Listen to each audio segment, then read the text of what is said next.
Kalna rail gate থেকে বৈদ্যপুর রাখাল রাজার মন্দির পর্যন্ত 17 কিলোমিটার দেখাচ্ছে।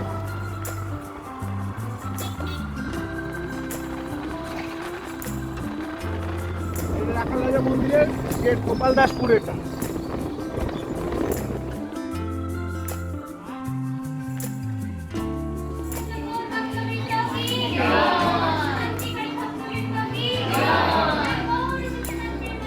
কীর্তনও হচ্ছে। চলো এখন রান্নাঘরটা দেখিয়ে নিয়ে আসি তোমাদেরকে। আচ্ছা, মোটামুটি এখানে আর কেউ থাকে না, পুরোহিতরাও থাকে না।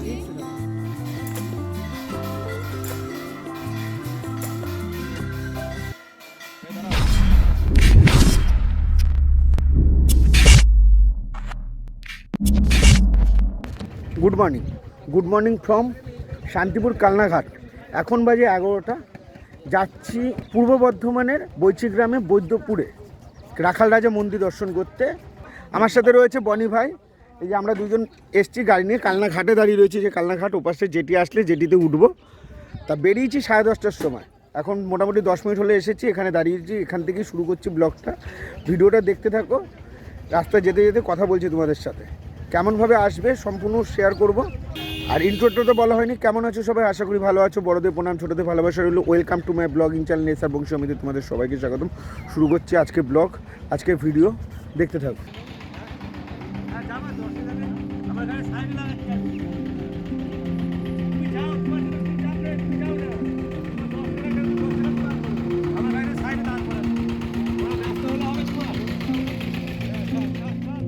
সময়টা এখানটায় নষ্ট হবে। ওই জেটির জন্য দাঁড়িয়ে রয়েছি। এখানে তো বোটটা একবার পার হয়ে চলে গেল, আবার আরেকটা রিটার্ন আসলো।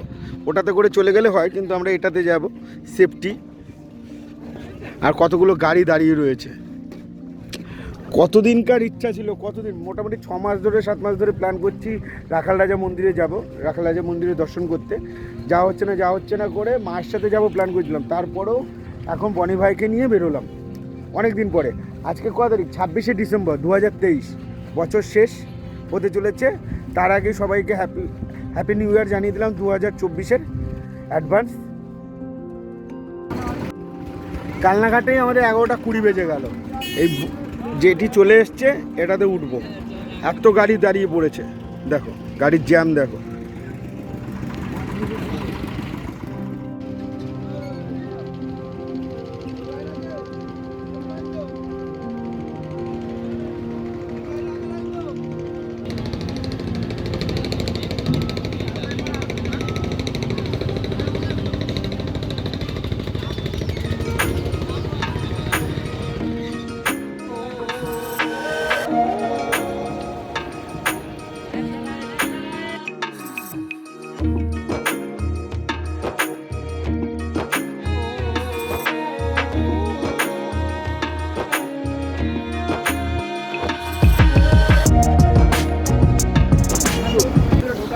কালনা ঘাট পার হলাম, ঘাট পার হয়ে এখন কালনার মধ্যে চলে আসলাম। কালনার মধ্যে এবার কালনা ওপেন হাই রোডে উঠবো। এই সামনে ওপেন হাই রোড রয়েছে, যেটা ব্যান্ডেল টু নবদ্বীপের কালনা ওপেন হাই রোড। আর কালনা অম্বিকা কালনা স্টেশনও সামনে পড়ছে। যারা কলকাতা থেকে, শিয়ালদা থেকে, হাওড়া থেকে যারা আসতে চাও, তারা কাটুয়া ব্যান্ডেল লোকালের ট্রেন ধরে বা হাওড়া কাটুয়া লোকাল ট্রেন ধরে অম্বিকা কালনা স্টেশনে নামতে হবে। অম্বিকা কালনা স্টেশনে নামার পরে ওখান থেকে অম্বিকা কালনার বাস স্ট্যান্ডে গিয়ে ওখান থেকে বৈচির বাস ধরতে হবে। বৈচি মেমারির বাস ধরে ওখান থেকে বৈদ্যপুর মোড়ে নামলে তাহলে রাখাল রাজার মন্দির যেতে পারবে। আর আমরা এক্ষুনি ওপেন হাই রোডে উঠবো। এই যে ব্যান্ডেল কাটুয়া ওপেন হাই রোড উঠে পড়লাম। এই রাস্তাটা ব্যান্ডেলের দিকে চলে গেল, কলকাতার দিকে। আর এটা কালনা স্টেশন যাওয়ার রাস্তা। আর এদিকে কালনা বাস স্ট্যান্ড চলে যাচ্ছে।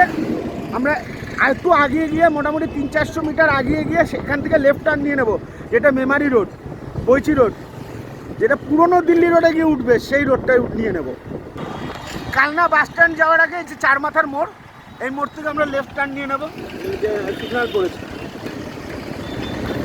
হেলমেটটা কি ধরে নেবো। এই কালনা বাস স্ট্যান্ড এপাশে, আর এদিক থেকে আমরা লেফট টার্ন নিয়ে নিলাম। এই সামনে অম্বিকা কালনার রেলগেট পড়ছে। রেলগেট ক্রস করে মোটামুটি এখন বাজে 12টা বাজতে 10 মিনিট বাকি।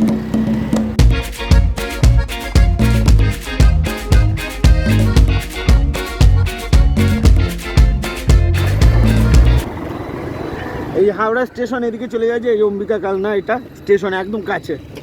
আর এদিকে নবদ্বীপ চলে গেল, নবদ্বীপ কাটোয়ার দিকে।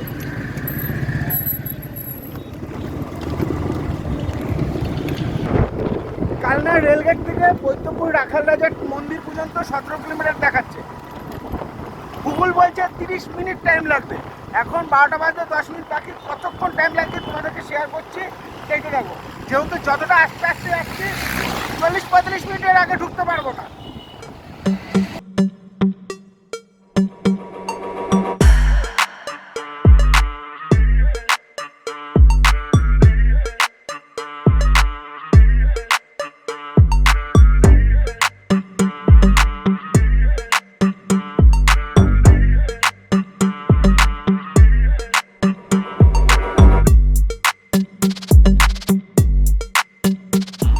ভিউটা দেখো, ভিউটার জন্য জাস্ট ভিউটার জন্য এই জায়গাটা দাঁড়ালাম। ভিউটা দেখো। এখন কালনা টু বৈদ্যপুর মোড় রোডে রয়েছি, এই রোডে। আর এখান থেকে আর 11 কিলোমিটার বাকি আছে, আর 11 কিলোমিটার। এখান থেকে বৈদ্যপুর মোড় থেকে তারপরে রাখালরাজে যাবো। খালি এখানটা দাঁড়ালাম এক সুন্দর সিনিক বিউটির জন্য, খুব সুন্দর। রাস্তাটা পুরোটুকু দেখতেই পাচ্ছ, এক সাইডে গাছ রয়েছে আর এক সাইডে গাছ নেই। ভিউটা খালি জাস্ট অসাধারণ, জাস্ট ভিউটা খালি অসাধারণ।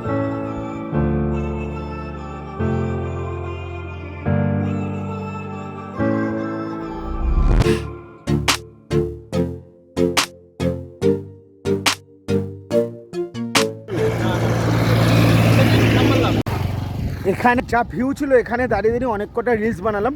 সেই রিলসগুলো দেখতে গেলে ইনস্টাগ্রামে আমাকে ফলো করতে হবে, এসআর বংশী অমিতে। এসআর বংশী অমিতে ঢুকলে তোমরা আমার সব এইখানকার দাঁড়িয়ে থাকা ভিডিও রিলসগুলো সব দেখতে পারবে। কি করবো এখানটায়?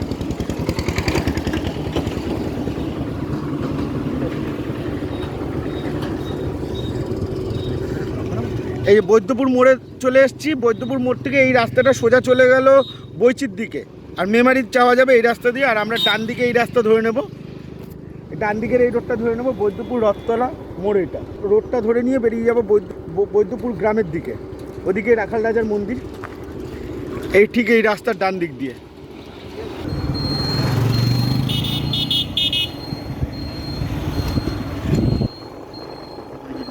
চলো। ভিউটা খুব সুন্দর।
আজকে গ্রাম ঘুরে দেখাবো, গ্রাম গ্রাম কার কার পছন্দ সে তারা কিন্তু ভিডিওটা শেয়ার করো। আর যারা গ্রামে থাকো, এই গ্রামে থাকো বৈদ্যপুরে, তারা তো আর শেয়ার করবে। রামনগর ঢুকছে, বৈদ্যপুর রামনগর গ্রাম। এটা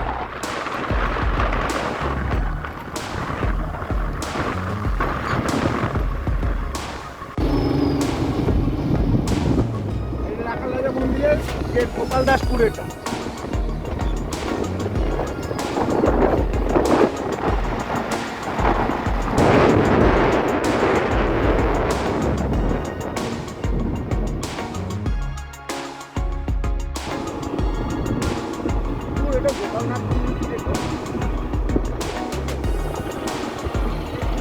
মন্দির চলে এসছে, আমাদের মন্দির, রাখাল রাজার মন্দির চলে এসছে।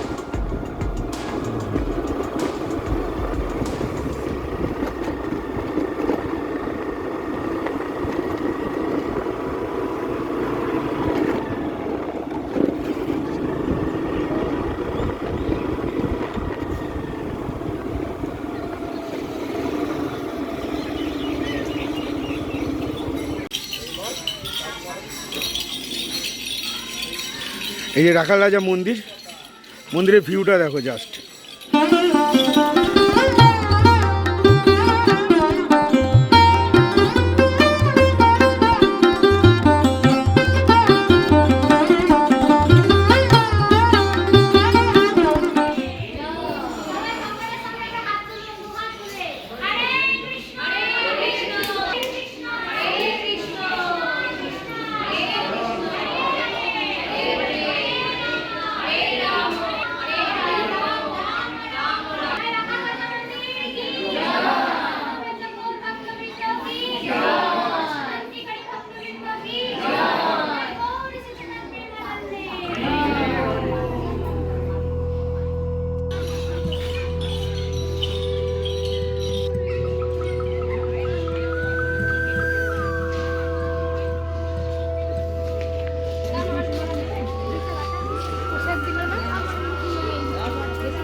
জীবন্ত মনে হচ্ছে, স্বয়ং কৃষ্ণ দাঁড়িয়ে রয়েছে জীবন্ত। রাখাল রাজা।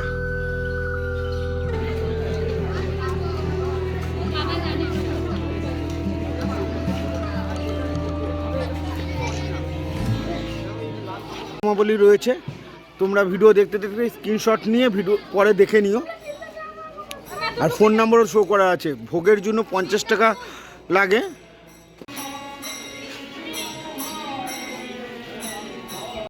এখান থেকে ছোট ছোট দোকানপাটগুলোও বসে রয়েছে। আজকে তো লোকের অনেক সমাবেশ রয়েছে, দূর দূর থেকে অনেক লোক এসছে, কীর্তনও হচ্ছে। চলো এখন রান্নাঘরটা দেখিয়ে নিয়ে আসি তোমাদেরকে। ভক্তরা কোথায় বসে ভোগ খায় সেটা দেখিয়ে নিয়ে আসছি তোমাদের।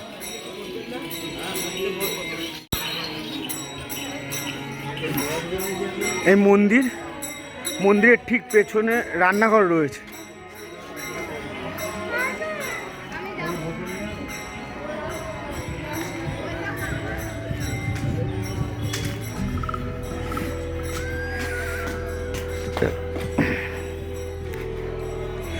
এই যে এই ভেতরটায় বসিয়ে খাওয়ানো হয়, ভোগ খাওয়ানো হয় এখানটায়।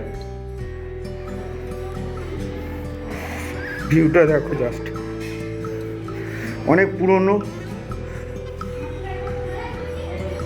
মন্দিরের পেছনের অংশ এটা, আর রান্নাঘরটা ঠিক ওই সাইডটায়।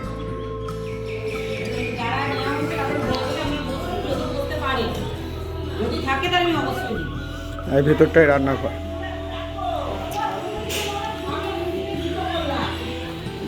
আসি প্রতিদিন মোটামুটি কেমন মানুষ ভোগ নেন এখানে? 200-250 হয়ে যায়। প্রতিদিনই দেওয়া হয়? আচ্ছা, মোটামুটি এখানে প্রতিদিনই ভোগের আয়োজন করা হয়। 365 দিনই ভোগ পাবে যারা আসবে এখানে।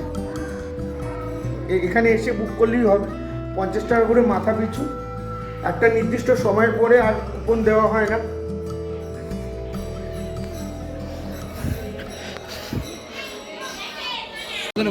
দশের গ্লাসই নে, 10 গ্লাস দুটো দিও না দাদা। আর পরিষ্কার রাখ দিও, হ্যাঁ, পোকা না যাতে না হয়। পোকা তো নেই, কোনো গল্পই নেই।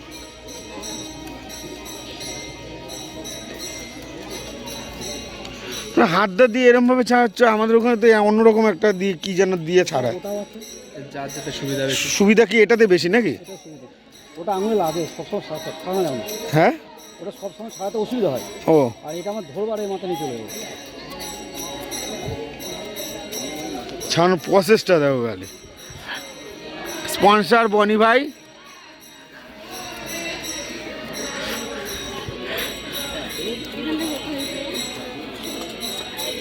কটার মধ্যে ফাঁকা হয়ে যায়? সন্ধ্যাবেলা তো থাকতে দেয় না। কি দেওয়ার পর? সন্ধ্যাবেলা পুজো হয় না? আচ্ছা আচ্ছা,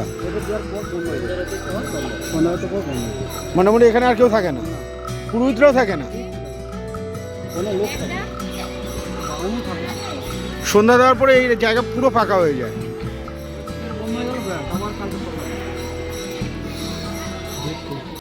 আরতি হচ্ছে ভাই, আয়।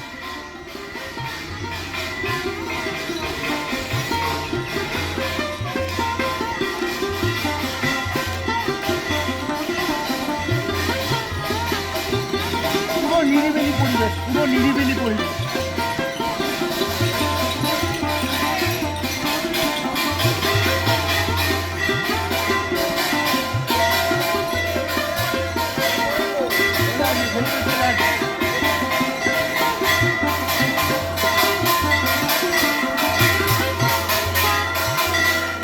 দাঁড়াও।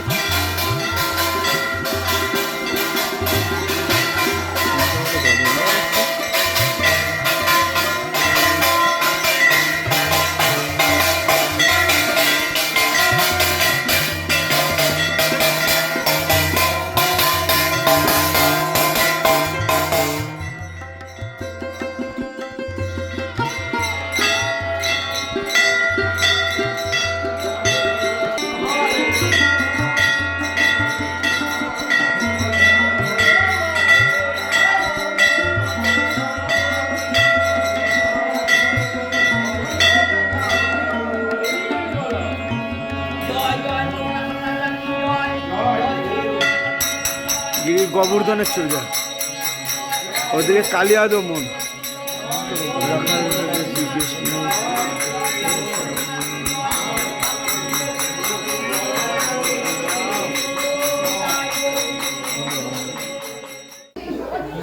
এখন 2:30 বাজে, দুপুরবেলায় রাখাল রাজা মন্দিরে মহাপ্রসাদের জন্য আমরা বসে পড়েছি। এখানে সবাই চলে এসছে, লাইন দিয়ে বসে পড়েছি প্রসাদ নেওয়ার জন্য। এই যে প্রসাদ দিয়েছে, প্রসাদের রিভিউ দিয়ে লাভ নেই, প্রসাদ সব জায়গায় ভালো হয়। আমরা খেয়ে নিয়ে কথা বলছি। তারপর আমরা এখানে প্রসাদ গ্রহণ করলাম। প্রসাদ গ্রহণ করতে করতে গৌর গোস্বামী কাকুর সাথে দেখা হলো। ওনার ফোন নাম্বারটা একবার আপনি ফোন নাম্বারটা একটু বলে দেন। 8972 হ্যাঁ 1865 05। আচ্ছা, নাম্বারটা সেভ করে রেখো সবাই। আর এখানে আসলে ওনাকে একবার ফোন করে এসো, অসুবিধা হবে না, যথেষ্ট ভালো মানুষ। আর এমনি আসলে কোনো ব্যাপার না, এখানে ভোগের আয়োজন রয়েছে, দুপুরবেলা করে ভোগ দেওয়া হয়। তা কাকু 12টার ভেতরে 11টা থেকে 12টার মধ্যে। আর কি বললেন ওই যে পৌষ মাসে কী থাকে? পৌষ মাসে বাংলার পৌষের তারিখটা বললাম যে 6ই পৌষ থেকে 15ই পৌষ আমার পালা। আচ্ছা, আর ইংরাজির 22শে ডিসেম্বর থেকে 31শে ডিসেম্বর পর্যন্ত এখানে পালা থাকে। এখানে আমার ব্যক্তিগত পালা থাকে। আপনার ব্যক্তিগত পালা থাকে সেবায়তগণ হিসেবে ডিসেম্বর থেকে 31শে ডিসেম্বর পর্যন্ত পালা তারিখ। বাংলার তারিখ হচ্ছে 6ই পৌষ থেকে 15ই পৌষ। আচ্ছা আচ্ছা, আরেকবার বলে দিন নাম্বারটা, আপনার ফোন নাম্বারটা। 8972 1865 05। আচ্ছা, ধন্যবাদ জেঠু, আসছি। হ্যাঁ, বাড়ি চলে যাবো, ঠিক আছে? ভালো থাকবেন। হ্যাঁ অবশ্যই, ফোন করলে এই তারিখের ভেতরে আচ্ছা ঠিক আছে, আপনি আসতে পারেন। আচ্ছা। আর এমনি তো ভোগ 365 দিনই হয়। 365 দিন হয়। বনি তো প্রসাদ খেয়ে ভালো লাগলো তো? প্রসাদের রিভিউ হয় না? আচ্ছা, প্রসাদ কি পেট ভরেছে তো তোর?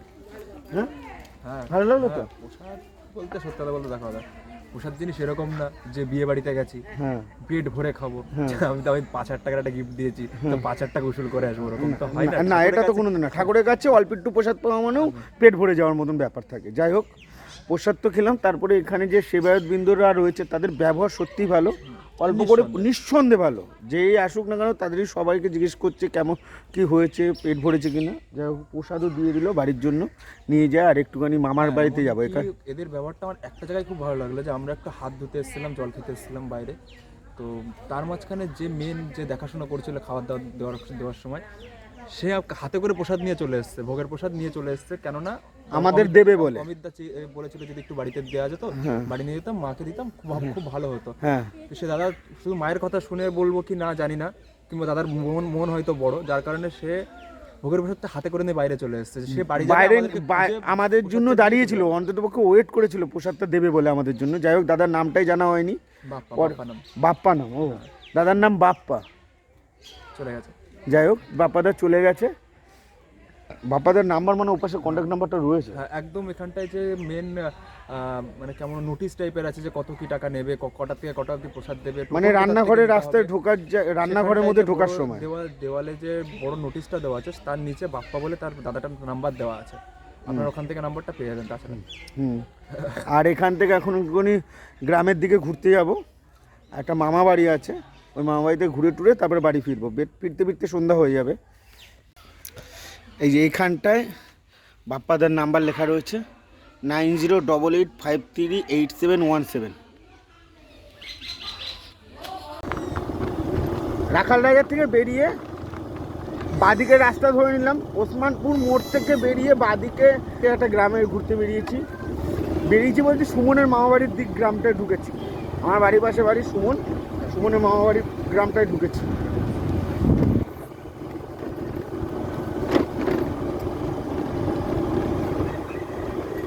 ও মামা, এই তোমাদের গ্রামটার নাম কি মামা? বারডেলিয়া। আচ্ছা, বৈদ্যপুরে এসে বারডেলিয়া গ্রামের মধ্যে ঢুকেছি একখানা। এই গ্রাম থেকে এখন বেরিয়ে যাচ্ছি। এটা সুমনের মামা, ছোটো মামা, আমাদের মামা। ছোটো মামার সাথে দেখা করে এখন বেরিয়ে যাচ্ছি, বাড়ির দিকে রওনা দেবো। দেখো, দেখতে থাকো। মানে অন্ধকার রাস্তা দিয়ে গ্রামের বাড়ি থেকে বেরিয়ে পড়লাম, মামার বাড়ি থেকে বেরিয়ে এখন বাড়ির দিক মানে শান্তিপুরের দিকে রওনা দেবো। এখন 9,615 কিলোমিটার গাড়ি রান হয়েছে। এবার বেরিয়ে যাব বাড়ির দিকে। আর কালনায় গিয়ে কথা হচ্ছে, কালনায় গিয়ে এই দেখো ওসমানপুর মোড়, এই মোড় থেকে আমরা ডান দিক রাস্তা ধরে নেব।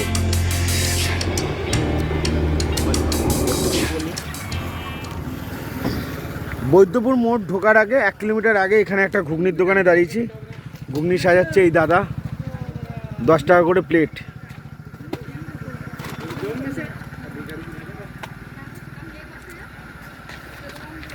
খাবার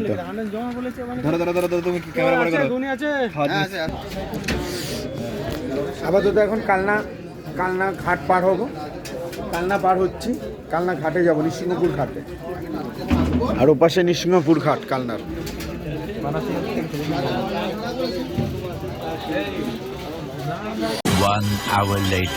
কালনা ঘাটে আসার পরে আর কোনো জায়গায় দাঁড়ায়নি, রাত হয়ে গেছিলো, তা ঠান্ডাও লাগছিল। তাড়াহুড়া করে বাড়িতে চলে আসলাম। তা বাড়িতে এসে ডিনারটাও কমপ্লিট হয়ে গেছে, মোটামুটি এখন 11:30 বাজে।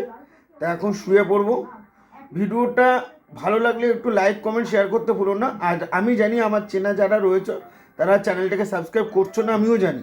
কিন্তু যারা চেনো না আমাকে, তারা একবার অন্ততপক্ষে চ্যানেলটাকে সাবস্ক্রাইব করে দিও। বাই বাই, টেক কেয়ার, ভালো থেকো। দেখা হবে আবার নেক্সট কোনো ব্লগে।